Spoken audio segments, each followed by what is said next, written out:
Formula ఈ race కేసులో ప్రధాన నిందితుడైన బీఆర్ఎస్ వర్కింగ్ ప్రెసిడెంట్ మాజీ మంత్రి కేటీఆర్ కాసేపట్లో ఏసీబీ విచారణకు హాజరు కానున్నారు.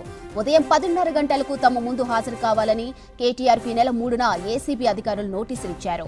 ఆయన్ని విచారించేందుకు ఏసీబీ అధికారులు ఇప్పటికే ప్రశ్నలను సిద్ధం చేసినట్టు తెలిసింది. ఇక ఇప్పటి వరకు సేకరించిన డాక్యుమెంట్లు వివరాల ఆధారంగా కేటీఆర్ ను ఏసీబీ ప్రశ్నించనుంది.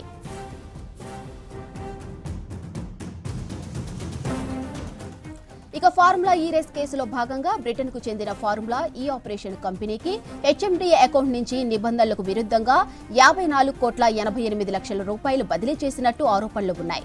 దీనిపై గత ఏడాది డిసెంబర్ 19న కేసు నమోదు చేసిన ఏసీబీ అందులో కేటీఆర్ ను A1 గా, ఐఏఎస్ అధికారి అరవింద్ కుమార్ ను A2 గా, హెచ్ఎండిఏ మాజీ చీఫ్ ఇంజనీర్ బిఎల్ఎన్ రెడ్డిని A3 గా చేర్చింది.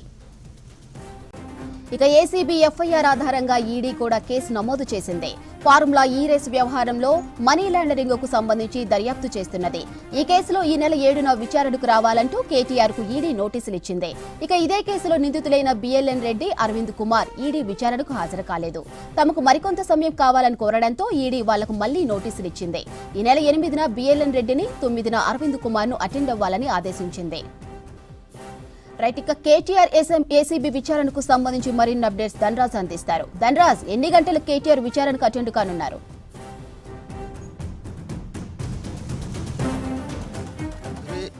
ఈ ఫార్ములా రేస్ కేసు వ్యవహారంలో ఏసీబీ ఇచ్చినటువంటి నోటీసులకు ఇవాళ ఇప్పుడు 10:30 మాజీ మంత్రి అయినటువంటి కేటీఆర్ విచారణకు హాజరు కానున్నారు.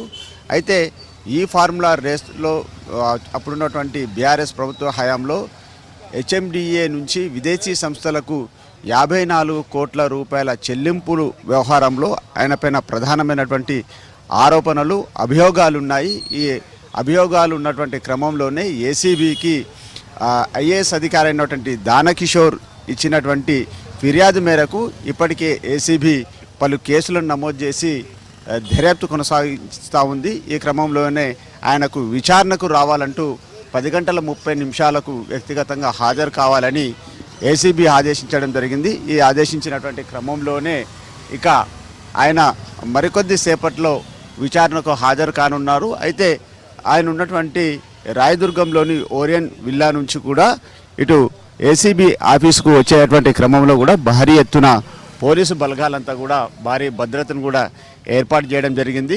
అయితే కేటీఆర్ ఏసీబీ ఆఫీస్కు విచారణకు వచ్చే ముందు కూడా ఆయన ఉంటున్నటువంటి ప్రగతి భవన్కి వెళ్ళి అక్కడ కొంత ప్రెస్ మీట్ పెట్టి అవకాశం ఉన్నట్టు కూడా తెలుస్తూ ఉంది. అయితే ఈ క్రమంలో చూసినట్టు మనం కేటీఆర్ వచ్చేటువంటి క్రమంలో కూడా మనం భారీ బందోబస్తును ఒకసారి చూడొచ్చు.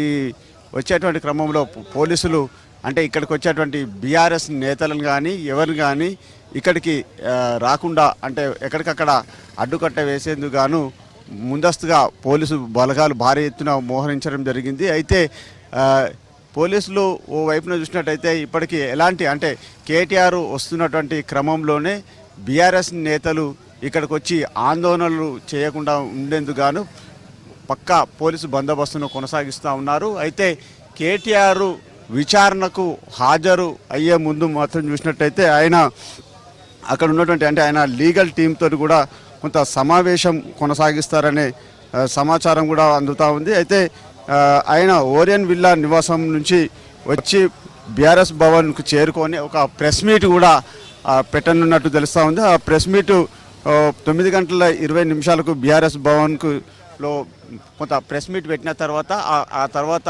అక్కడ లీగల్ టీం కానీ అక్కడ ఉన్నటువంటి నాయకులతోటి సూచనల మేరకు ఆయన విచారణకు సరిగ్గా 10:30 ఏసీబీ కార్యాలయానికి చేరుకొని ఏసీబీ ఎదుట ఆయన వ్యక్తిగతంగా హాజరవుతారు. అయితే బీఆర్ఎస్ ప్రభుత్వ హయాంలో అప్పుడున్నటువంటి ఈ ఫార్ములా ఎఫ్ఈఓతో చేసుకున్నటువంటి ఒప్పందాలకు సంబంధించినటువంటి వ్యవహారాలు కావచ్చు, అదేవిధంగా అప్పుడున్నటువంటి క్యాబినెట్ హోదాలలో ఆయన ఏ రకమైనటువంటి ఆదేశాలు జారీ చేశారు, అదేవిధంగా ఐఏఎస్ అధికారి అయినటువంటి అరవింద్ కుమార్ ఈ కేసులో A2గా ఉన్నారు కాబట్టి ఆయనకి ఇచ్చినటువంటి ఆదేశాలు ఏంటిది, అదేవిధంగా హెచ్ఎండిఏ మాజీ చీఫ్ ఇంజనీర్ అయినటువంటి బిఎల్ఎన్ రెడ్డికి ఆయన ఏ రకమైనటువంటి ఆదేశాలు ఇచ్చారు, ఈ మొత్తం ఈ చెల్లింపులకు సంబంధించి ఎఫ్ఈఓకు ఇచ్చినటువంటి చెల్లింపుల వ్యవహారంలో బ్యాంకు నుంచి ఏ రకమైనటువంటి ట్రాన్సాక్షన్ జరిగాయి, అదేవిధంగా ఇందులో ప్రొసీడింగ్స్ను ఏ విధంగా వైలేషన్ చేశారనే వ్యవహారాలపైననే ఏసీబీ ప్రధానంగా కేటీఆర్ను విచారించేందుకు మొత్తం క్వశ్చనర్ని తయారు చేసుకొని సిద్ధంగా ఉంది. ఇక కేటీఆర్ను విచారించి ఆయన స్టేట్మెంట్ను కూడా రికార్డ్ చేయనున్నారు. అయితే ఇప్పటికే ఈ కేసుకు సంబంధించిన వ్యవహారంలో ఫిర్యాదుదారుగా ఉన్నటువంటి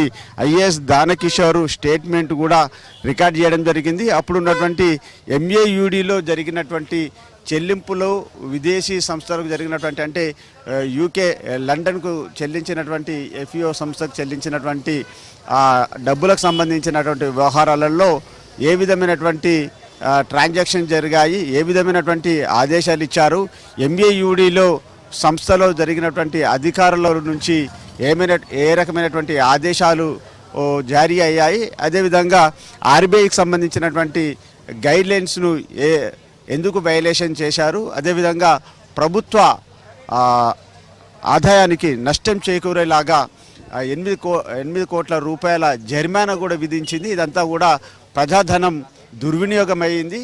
ఈ వ్యవహారాలపైన ప్రధానంగా ఏసీబీ కేటీఆర్ను క్వశ్చన్ చేసే అవకాశం ఉంది. ఇలాంటి ప్రశ్నలతోటి కూడా కేటీఆర్ను మరికొద్ది సేపట్లో ఏసీబీ బృందమైనటువంటి ఏసీబీ డీజీ విజయ్ కుమార్, అదేవిధంగా డైరెక్టర్గా ఉన్నటువంటి తరుణ్ జోషి మొత్తం ఈ టీం ముందర కేటీఆర్ వ్యక్తిగతంగా ఆయన విచారణ ఎదుర్కొనున్నారు. అయితే ఆయన పైన నమోదైనటువంటి ఇప్పటికే సెక్షన్లు కూడా చాలా వరకు నాన్ బెయిలబుల్ సంబంధించినటువంటి సెక్షన్లు కూడా ఉన్నాయి. 13(1), 13(2), అదేవిధంగా 409, అదేవిధంగా 120B, ఈ 4 కూడా సీరియస్ సంబంధించినటువంటి ఫ్రాడ్కి సంబంధించినటువంటి కేసులు. అధికార దుర్వినియోగంతో పాటు ప్రజాధనం దుర్వినియోగం చేశారు, అదేవిధంగా అవినీతికి సంబంధించినటువంటి ఆరోపణలు ఉన్నటువంటి క్రమంలో కూడా కుట్రపూరితమైనటువంటి నేరానికి పాల్పడ్డారనే వ్యవహారాలపైన ఈ అభియోగాలు ఉన్నాయి. కాబట్టి ఆ అభియోగాలపైననే కేటీఆర్ను ఏసీబీ అధికార బృందం విచారించనున్నది. అయితే సరిగ్గా 10:30 మరి కేటీఆర్ విచారణకు ఎదుర్కొని అప్పుడున్నటువంటి బీఆర్ఎస్ ప్రభుత్వ హయాంలో ఆయన ఏ రకమైనటువంటి ఆదేశాలు జారీ చేశారు, అరవింద్ కుమార్కు ఏ రకమైనటువంటి ఆదేశాలు ఇచ్చారు, అదేవిధంగా మాజీ చీఫ్ అయినటువంటి ఇంజనీర్గా ఉన్నటువంటి బిఎల్ఎన్ రెడ్డి కూడా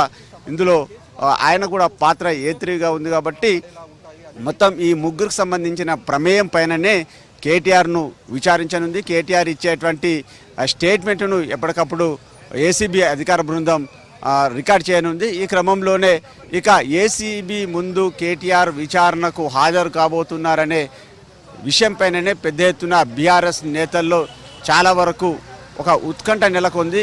ఆ తర్వాత కేటీఆర్ విచారణకు హాజరయ్యి ఆ తర్వాత ఆ పార్టీకి సంబంధించినటువంటి ఫ్యూచర్ భవిష్యత్తుకు సంబంధించినటువంటి వ్యవహారాలపైననే ప్రధానంగా ఒక పొలిటికల్ చర్చ కొనసాగుతుందనే తెలుస్తూ ఉంది. మరోవైపున ఆయనను అరెస్టు చేయొద్దంటూ కూడా ఇప్పటికే కేటీఆర్ క్వాష్ పిటిషన్ హైకోర్టులో దాఖలు చేశారు. ఇప్పటికే ఆ వాదనలు కూడా ముగిశాయి. ఆ కోర్టు జడ్జిమెంటు తీర్పును రిజర్వ్లో ఉంచినటువంటి క్రమంలోనే ఇక ఏసీబీ ఆ విచారణ కొనసాగించవచ్చు అనే ఆదేశాల మేరకు మాత్రం ఇప్పటికే ఏసీబీ కూడా చాలా వరకు దూకుడు పెంచిందని చెప్పొచ్చు. ఇప్పటికే పలు ఆధారాలను కూడా సేకరించడం జరిగింది. ఇక ఆ ఆధారంగా కూడా కేటీఆర్ను మరికొద్ది సేపట్లో ఇక విచారణకు కూడా సిద్ధమైంది. మొత్తం ప్రశ్నావళికి సంబంధించినటువంటి వాటినన్నిటిని సిద్ధం చేసుకొని కేటీఆర్ను ప్రశ్నించేందుకు గాను ఇప్పటికే అధికార బృందం ఏసీబీ బృందం మొత్తం రెడీ అయింది. ఇక కేటీఆర్ సరిగా 10:30 బీఆర్ఎస్ భవన్ నుంచి కూడా మరికొద్ది సేపట్లో విచారణకు రాబోతున్నారు.